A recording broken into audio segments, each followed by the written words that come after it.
반갑습니다. 조교입니다. 오늘의 논평은 우병우 민정비서관에 관한 얘기로 하겠습니다. 우병우가 정치를 하게 된다면은 태풍을 몰고 올 것 같다 하는 그런 얘기들을 지금 많이들 하고 있습니다. 많이들 하고 있는데 정말 이 우병우는 국회의원으로는 초선도 안 했지만은 그래도 지금 많은 언론이 많은 사람들이 지금 관심을 갖고 그 촉각을 세우고 있습니다. 지금 어제에 우병우 총선 출마하는 문제로 해가지고 중앙일보에서 박성우 기자가 인터뷰를 한 내용이 있습니다. 이 인터뷰 자체도 우병우 민정수석 같은 경우에는 잘 하지도 안 하고 또 그동안에 오랜 기간 동안 1년이 넘는 기간 동안 옥고를 치르고 이렇게 나왔기 때문에 사실 본인의 건강을 살피는 문제도 그렇고 또 뭐 한편으로는 사람들하고 대하는 게 그렇게 쉽지는 않을 거지 않습니까? 그런데 이제 거기에 제가 지금 여기에 걸어놨다시피 우병우가 정치를 한다 그러면은 태풍을 몰고 올 것 같아. 그 정도가 어느 정도인가 하면은 지금 한동훈 법무부 장관이 하는 정도의 그런 이슈는 항상 몰고 다닐 것 같아요. 그래서 지금 중앙일보에 나와 있는 이 인터뷰 기사를 중심으로 해서 한번 읽어보고 제가 논평을 순간순간 하도록 하겠습니다. 레이저 눈빛은 없었다. 레이저 눈빛은 없었다는 거는 옛날에는 뭐 어떻게 자기인데 그런 눈빛을 저게 질문을 했을 때는 못마땅해서 그럴 수도 있어. 그렇게 보는 사람에 따라서는 레이저를 쐈다 이렇게 얘기할 수 있을지 모르지만은 지금은 또 모든 걸 내려놓고 국정농단의 방조자라는 그런 제목으로 인해 가지고 직권남용 권리 행사 방해 등으로 인해 가지고 징역형을 살았던 사람으로서 그 1년이 넘는 기간 동안 살면서 수업을 많이 했지 않습니까? 지금 제가 우병우 민정수석하고 직접은 얘기 안 했지만은 사이사이에 그 중간에 다른 사람, 아는 사람, 또 학교 시절에서도 조금 아는 사람들의 얘기들을 저도 굉장히 많이 수집하고 들어보고 합니다. 또 이거는 또 제가 이제 끄지는 말씀을 안 드렸던 부분인데 제 동생도 청와대 행정관으로 있을 때에 우병우 민정수석이었지만은 계급의 차이는 있었어도 거기에 내 동생도 한 5, 6년 있는 동안에 같이 또 근무한 일도 있었기 때문에 또 얘기를 들을 수 있었고 하지만은 내 동생이 행정관으로 있을 때는 저는 입도 뻥긋 안 했습니다. 이제 나온 지가 아마 오래됐으니까 이제 지금 우병우 민정수석을 얘기하니라니 그 얘기에 조금 신빙성을 주고자 지금 그 얘기를 하는 겁니다. 그러니까 이제 이게 사람이라는 게 쭉 자기 일변도로 그렇게 나갔다 그러면은 지금도 옛날처럼 레이저 눈빛이라든가 뭐 우병우 하면은 뭐 대부분 따라다니는 게 싸가지가 없다, 아래 위가 없다, 뭐 이런 얘기들이 지금 그 교도소에 유치장에 가기 전까지는 그것이 통용이 됐을지 모르지만은 그 이후에는 사람이 많이 달라졌다는 것을 제가 듣고 있습니다. 그리고 또 나이도 이제는 아마 이제 들어가고 이러기 때문에 많이 달라졌고 그때만 해도 검찰이라는 권력기관에 권력을 쥐고 있는 공직자로서 자기가 깨끗하다 그러면은 못할 말이 없고 못할 소리가 없고 못할 행위가 없지 않습니까? 정당하기만 한다 그러면은 그러니까 그게 힘으로 보여지니까 나쁜 놈들은 나쁘게 얘기하지 너무 독재다 뭐 그런 얘기를 할 수 있겠지만은 지금은 서비스 변호사 사무실을 열어가지고 지금은 법률 서비스를 해야 되는 입장이고 또 그런 그 입장도 입장이지만은 이제는 자기가 직접 권력을 쥐고 있는 것은 아니기 때문에 이제는 수평적으로 모든 사람들에게 다 잘 대해야 된다 하는 그런 인식도 분명히 알 것이고, 머리가 빠르니까 우리보다는 훨씬 더 빨리 알겠지요. 그래서 1년형을 확정받고 1년 했는 거에 대해서 또 그거는 사실 개인으로 봐가지고는 엄청난 불상사지만은 또 그 불상사 속에서도 우병우 수석도 변호사도 건진 게 있었을 것이라고 저는 추측은 합니다. 아, 세상을 이제 조금 나와 같이 대화하고 같이 살아야 되는 사람도 있구나 하는 것을 느낄 겁니다. 그래서 지금 개인 사무실을 내고 있는데, 이 개인 사무실에서 박성우 기자가 만나서 얘기했던 겁니다. 이제 그 일문 일답의 인터뷰 내용을 한번 들어보겠습니다. 청와대 나오신 뒤 첫 인터뷰 아닌가요? 이렇게 물었어요. 그러니까 우병우 수석이 저는 인터뷰를 한 적이 한 번도 없습니다. 과거에 누가 식사 한번 하자고 해서 점심 먹었는데 거기서 말한 걸 기자가 가져다 쓴 것이 인터뷰의 전부다. 그렇게 끝났고, 그러면은 어떻게 지내시나요? 이렇게 물었으니까 조사받고 재판받고 사실상 한 6년 동안 사회생활을 하지 못했습니다. 이제 사무실 하나 열어놓고 출퇴근하고 있습니다. 변호사 활동을 할 바리 하는 것은 아니지만은 그냥 주변 분들을 도와주는 정도로 하고 있다. 소일하고 있다는 그런 말씀이겠지. 그리고 기자가 묻기를 세간의 관심은 내년 총선 출마에 쏠려 있습니다. 출마하라는 전화, 그렇게 물으니까 우병우 수석이 여기에 이제 지금 뉴스에 많이 나오는 것들이에요. 전화하라는, 출마하라는 전화도 많이 오고, 또 요즘 평소에 알던 사람들이 만나면은 항상 그것부터 물어보고 그럽니다. 그렇지만 정치를 하느냐 마느냐 보다는 그래도 평생 공직에 있었으니까 국가를 위해서 할 수 있는 일이 과연 뭘까 하는 것을 많이 생각하고 있다. 저는 지금 여기에 포인트를 잡고 있습니다. 국가를 위해서 할 수 있는 일, 이거를 우병우 수석이 잡고 있대요. 이 문제는 뒤에 다시 또 한번 언급하겠습니다. 그리고 기자가 묻습니다.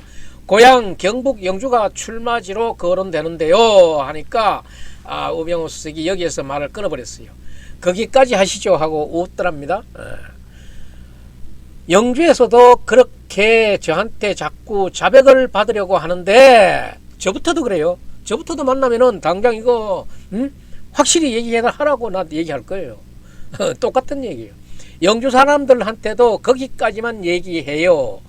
말이라는 건 한번 해놓으면은 지켜야 되는 것이지, 한번 말했다가 뒤집고 떠보고 하는 건 제 성격과 안 맞기 때문입니다. 이 말은 아주 그대로 딱 맞게 했어요. 지금 뭐 이게 급수가 중량이 이 무게감이 덜한 사람 같으면은 나올똥 말똥 아리송하게 얘기하고 가지고 밑밥을 던져 가지고 이슈를 만들려고 그러지만은 여기 딱 끊었지 않습니까? 딱 끊었고 국가를 위해서 할 일을 생각하는 중이다. 그리고 또 묻습니다. 정치를 한다면 왜 하려고 하는지 궁금하네요. 그러니까 오 수석이 그건 굉장히 가정의 가정이라는 답이기 때문에 이상하다고 그 얘기는 짤막하게 대답했어요.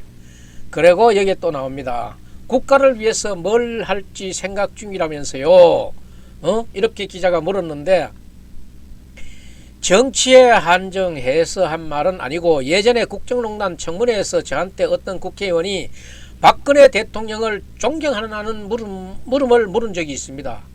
제가 박근혜 대통령 존경하는 이유는 국가와 국민에 대한 진정성 때문이라고 답변 드린 것으로 기억하고 있습니다. 또 우 전 수석은 청와대 근무 당시 박 전 대통령이 밤 11시 이른 아침 주말 가릴 것 없이 우병우 수석이 자신이 올린 보고서를 보고 수시로 전화를 했다고 한다. 그래서 우 수석이 하는 얘기가, 한 사람이 국가에 대해서 저렇게까지 헌신할 수 있을까 하는 생각이 들었다는 게 우 전 수석의 하고 있는 박근혜 대통령의 기억이다. 정치를 하건 다른 방식으로 국가에 봉사를 하건 진정성이 키워드라고 얘기를 하고 있다.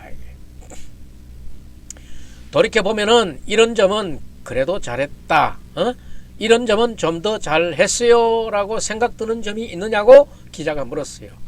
개인적으로 잘했냐 못했냐 하는 것보다는 국정농단 사태라는 게 결국 대통령을 탄핵하고 주변 사람들을 형사처벌하는 것이잖아요. 한마디로 정치하면은 정치의 사법화, 사법의 정치화 둘 다죠. 그 사건 자체는 끝났지만 그 여파는 현재 진행형이죠. 비교적 단답형이던 우전수석이 대목이 갑자기 길어졌다. 목소리가 커졌습니다. 좀 흥분을 하시는 것 같네. 그때 제일 많이 적용한 혐의가 직권남용이잖아요. 사법부에까지 적용됐는데 그 전엔 직권남용죄 처리가 거의 없었어요. 예컨대 오늘 내가 한 아이러니한 행위를 정권이 바뀌거나 상당 기간이 지난 다음에 야 그때 그게 부당한 거야 이렇게 판단하는 일이 생긴 겁니다.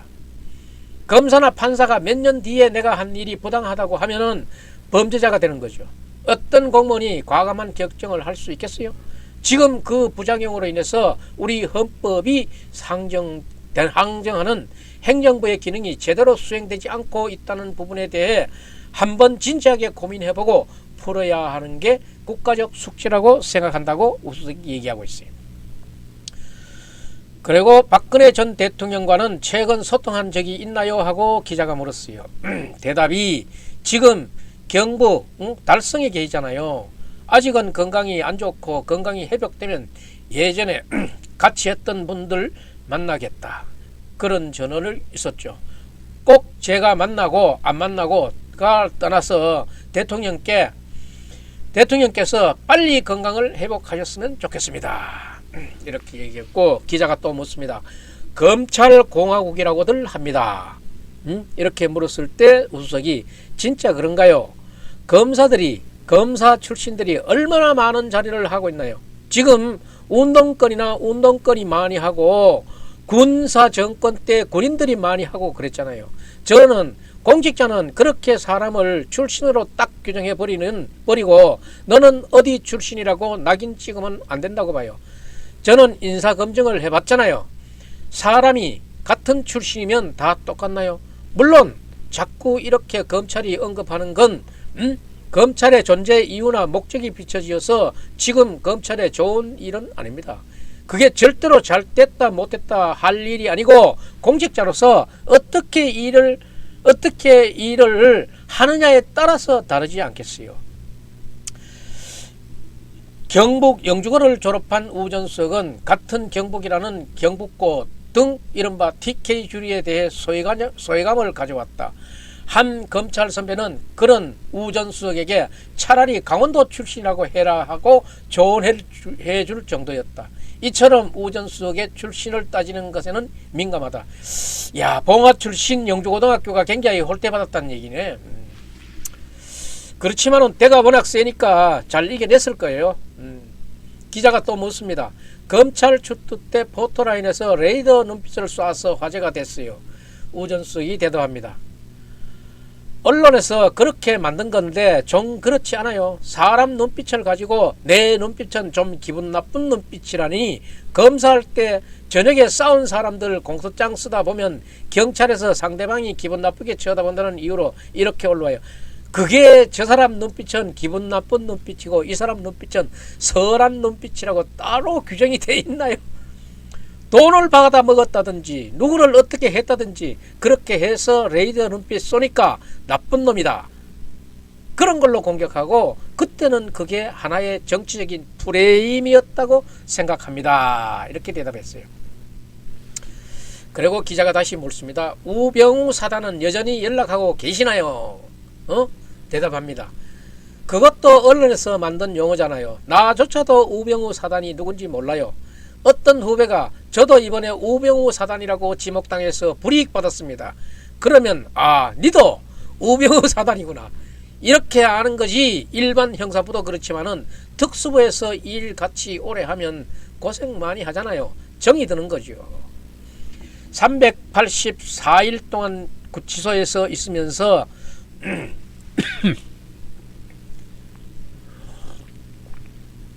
스피커에서 자주 나오는 트로트곡 안종역에서를 듣고 흥을 대며 마음을 달랬다고 한다. 그의 관심은 탄핵과 처벌에 대한 복수보단 사회가 안게 된 상처의 치유에 쏠려 있었다. 한국 사회 당면 과제를 묻자 그는 망설임 없이 사회 분열이라고 말했다. 어떤 사안이든 가부가 아니라 내 편 문제가 되고 있지 않느냐. 탄핵의 상처 극복과도 관련돼 있는 문제다. 민주주의 시스템, 국회가 제 역할을 해야 한다고 덧붙였다. 공직생활에 가장 보람이 있었던 일로는 2006년도 법무부 법조인력정책과장 재직 당시 시각장애인이 사법시험을 점자 대신 음성형 컴퓨터로 치를 수 있도록 바꾸었다. 시험 시간을 최대 2배로 늘린 일을 꼽고 있다. 이것은 서울 맹학교를 직접 방문해서 찾아낸 해법이라고 우 전 수석은 얘기하고 있습니다. 자, 그렇습니다. 지금 국가를 위해서 하고 일하고 싶다 하는 일거리를 한번 찾아보겠다 하는 그런 얘기를 하고 있습니다. 여기에 보면은 지금 우병우가 정치를 하느냐 마느냐를 두고서 지금 지역의 정가들도 지금 아주 신경을 곤두세우고 있습니다. 특히나 지금 영주에는 지역구에 국회의원이 있기 때문에 또 만약에 우병우 민정수석이 출마를 한다 그러면은 뭐 국민의힘에서도 그만한 메리트가 있고 간판이 되니까 투쟁심이 있고 이슈를 몰만한 사람이니까 서울로 출전을 시킬 수도 있겠지만은 일단은 그런 얘기 이전에 영주의 고등학교를 나오고 봉화가 고향인 영고권이 영주 봉화 울진 영향이 지역구인 영주가 지금 거론되고 있어요. 영주가 거론되고 있는 데는 지금 박영수 국회의원이 현 국회의원 자리를 꿰차고 있습니다. 그런데 지금 경북은 지역구가 지금 획정을 안 하고는 안 되는 상황에 놓였어요. 그래서 지금 예천이 어디로 떨어지느냐, 울진이 어디로 떨어지느냐 여기에 따라서 지형이 많이 바뀌는데 만약에 우병우 수석이 지금 영주를 만약 공략을 한다 그러면은 박영수 의원과도 지금 일대 마찰이 불가피한 거예요. 그래서 지금 이런 얘기하는 자체가 지금 박영수 의원의 심기도 불편해지고 지금 며칠 전에 변호사 분소를 내고 있는 김관아 변호사도 움찔할 거예요. 지금 이렇게 보면은 제가 이걸 한번 뽑아봤어요. 윤석열 대통령하고 우병우 전 수석하고 박영수 국회의원하고 김관아 변호사 이 네 사람들이 지금 놓고 얘기할 수 있는데 윤석열 대통령은 여기에 사실 올릴 필요가 없는데 이 세 사람들이 검사 출신이다 보니까 지금 이다 올려놓고 있는데 우병우 수석은 사법시험 29회 때 됐고 이 박영수 국회의원은 32회니까 3년 늦게 됐고 김관아 변호사는 40회예요. 많은 차이가 있지요. 그리고 김관아 변호사는 대영고등학교, 우병우 수석은 영주고등학교 이렇게 나왔고 그렇다 그러면은 지금 이 사람뿐인가 하면은 그렇지는 않아요. 또 여기에 대통령실에 지금 근무하고 있는 임종덕 군 출신도 있고 지금 군인들이 박정환 대장도 있고 김정수, 김태엽 이래 있고 이동규 부장판사도 있고 장영섭 법조인도 있어요. 이래 있기 때문에 어떻게 될지는 모르지만은 지금 세간에 지금 이름을 오르내리고 있는 사람들이 이분들이기 때문에 지금 이렇게 올려놓고 봤는데 이러보면은 우리 윤석열 대통령은 사법시험이 33회 때 됐어요. 33회 때 됐으면은 박영수 국회의원보다도 한 해 늦게 됐고 우병우 수석 때면은 한 4년, 5년 늦게 됐잖아요. 그랬다 그러면은 우병우 수석하고 윤석열 대통령하고는 얼마만큼 아까 지금 이 비하인드 스토리도 아는 사람이 아무도 없어요. 얘기하는 사람이 아무도 없어요. 만약에 지금에 저 같으면은 바로 윤석열 대통령한테 전화해가지고 나이가 뭐 연장자니까 6살 연장이네. 이제 또 일국의 대통령이니까 존칭 써야지 아무리 우병우지만 각하 이번에 내가 국회로 가야 되겠는데 뭐 제가 이번에 출마해도 되겠습니까? 한번 의향을 물어볼 거야. 야 너는 말이야 저 나 좀 도와줘야지. 그리고 뭐 대통령실로 불러드릴란지 뭐 어디 장관자를 하나 줄란지 그거는 모르겠지요. 그거는 다 이루어질 수 있는 일이고 우리가 가상할 수 있는 일이 아니겠느냐. 그렇게 된다 그러면은 이 박영수 국회의원도 울진까지 안 가고 해결이 되는 방법도 있고, 만약에 그렇다 그러면은 또 울진 가고 영주 들어오고 여기서 또 아니면은 막 서해 너에서 지금 경합이 붙어야 되고 이런 경우가 생겨요. 지금 제가 여기에서는 아무것도 지금 결정되고 아무것도 할 수 있는 일이 없는 거예요. 대답할 수 없는 건데, 지금 유튜브 상이라든가 언론에서 지금 거론되고 있고 실제 우리 주변에서 움직여지고 있는 우병우, 박영수, 김관아 이 세 사람이 아무래도 영주의 눈독을 들이고 있지 싶어서 제가 이렇게 지금 올려놔 봤어요. 올려놔 봤으니까 김관아 변호사도 상당히 똑똑합니다. 이번에 이제 여기 개소식을 하고 이렇게 나왔는데 이 김관아 변호사도 영주에 대형고등학교 나와가지고 서울대 법대 들어갔으면은 정말 대단하지 않습니까? 우병우 수석이나 뭐 못잖아요. 대단해요. 그리고 국민의힘의 중앙윤리위원장을 또 요 바로 전에 한 황정근 위원장 바로 전에 고전에 했겠네. 고전에는 이모 씨가 하고 그 다음에 황정근이 했으니까 그래 했는데, 국민의힘의 중앙윤리위원장으로 국민의힘에 또 뭐 관심을 갖고 있고 실제 또 일을 했고 이렇게 하다 보면은 실제 또 국회의원들의 보직자들하고도 관계가 있을 듯하니까 상당히 이 사람들의 움직이면은 어떤 사람이 어떻게 움직여서 어떻게 공천권을 따내는가는 이제 앞으로 변화가 생길 때마다 하나하나 제가 알 수 있는 대로 얘기의 기회가 되는 대로 얘기를 한번 해보도록 하겠습니다. 오늘은 우병우 전 민정수석이 중앙일보 박성우 기자하고 인터뷰했는 내용을 갖고 오늘은 논평을 드렸습니다. 그리고 이 논평 자체가 이 인터뷰 자체가 지금 유튜브나 신문 방송에 이만큼 뉴스가 퍼져지리라고는 상상을 못했습니다. 그러니까 뭐 한다고 만약에 확실히 발표를 하면은 아주 뉴스는 엄청나게 더 커질 거로 보고 있습니다. 그래 되면은 결국은 박영수, 김관아 이런 분들도 긴장을 많이 하겠네요. 긴장을 해야 되고, 영주는 그래도 똑똑한 사람이 나와야지. 누가 되건. 그래서 저는 우병우 수석이 그동안에 옥고도 치르고 고생도 많이 했어요. 많이 했기 때문에 나는 뭐 우병우 수석이 뭐 버릇이 없다 레이저 눈빛 저는 그거하고 관계없이 그냥 무조건 좋아하는 그런 한 팬이지 않습니까? 뭐 그 사람 욕 먹을 때 아마 엄청 오래전부터 10년 넘게 전부터 또들은 우병우 수석을 얘기해 오고 있었는데, 그렇다고 해서 뭐 편파적으로 그렇게 하지는 않습니다. 또 나 혼자 그렇게 한다고 되는 건 아니니까 나름대로 영주는 많은 사람들이 거론이 돼서 그 중에 능력이 되시는 분이 뽑혀서 영주를 위해서, 영주 정말 비폐하잖아요. 이거 좀 바로 좀 잘 잡아줘야 되겠어요. 예. 오늘 논평 여기서 마치겠습니다.